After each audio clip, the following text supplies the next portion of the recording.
Green Hill Zone has become a very iconic level in video game history. It's the first stage you are greeted with in Sega's 1991 Genesis game Sonic the Hedgehog. It's the level that builds up your expectations for not only the whole game, but the console as well. It has become so iconic that it has become recognised as one of gaming's best levels.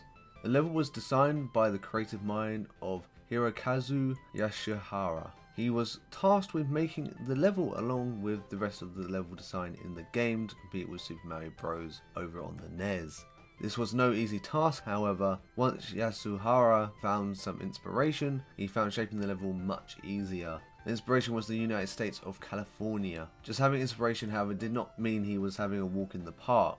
As mentioned in a commentary in the Sonic Jam strategy guide, he said, "This is the stage that took the designers the longest to get properly arranged, and from the beginning of development the graphics were probably redone 4 or 5 times. The art and maps for this zone alone took half a year to produce. At the time we were aware of computer graphics, but we tried to get the look by hand."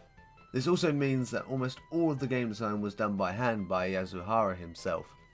The level itself is laid out very simply to allow the player to grasp the mechanics of the game, so they can stand a chance against all the challenges in the rest of the game.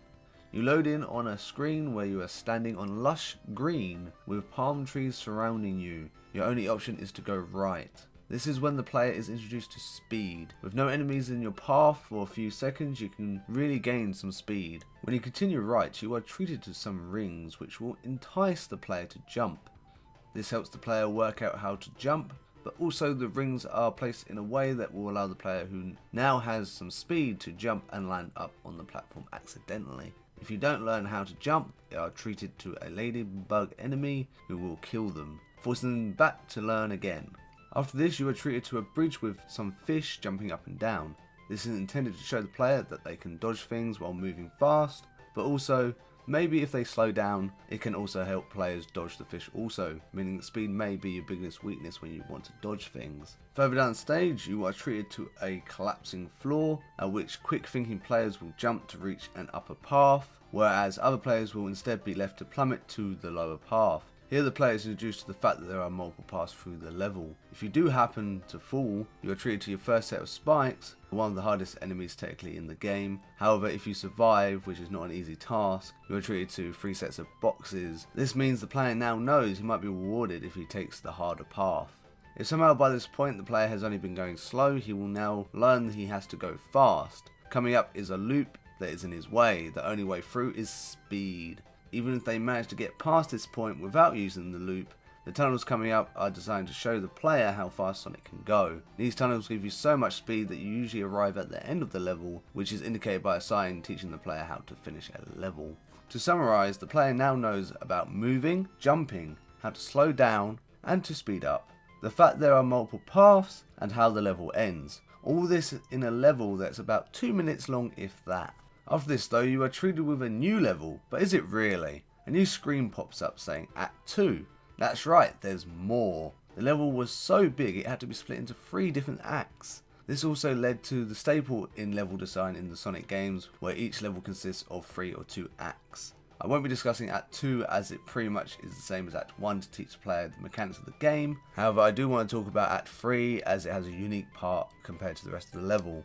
Act 3 ends with the game's big boss, and also introduces the player to the level's boss, Dr. Eggman. This fight is not too complicated, but it puts together most of what the player has learned during the first few acts. In this fight, you are tasked with hitting Eggman while he swings around a giant chain ball. During the fight, the player is forced to speed jump through the chain and the ball and jump up at Eggman. However, speed alone is not always enough, and soon the player will realise slowing down can also be beneficial to beating Eggman. After 3 hits, Eggman runs away, and the player is introduced to the story of the game, where Sonic walks up to a canister and releases some animals which have been captured. This is where the player finally learns what the plot of the game is.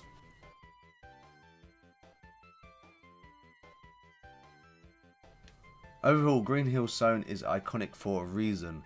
That's because so much care and attention went into designing the level. I thank Sega and Yasuhara for taking time and effort into making every level matter in Sonic the Hedgehog. Hello and thank you for watching my video. If you don't know who I am RamuneGaming. I'm a variety streamer on Twitch. However, I'm also trying to get back into YouTube, so I appreciate it a lot that you've watched this video. If you want, please leave some feedback down below. I'm still trying to form this new insightful levels concept together, so getting some feedback will really help out, so leaving a comment down below will really help. And don't forget to hit subscribe just to know when I upload a new video.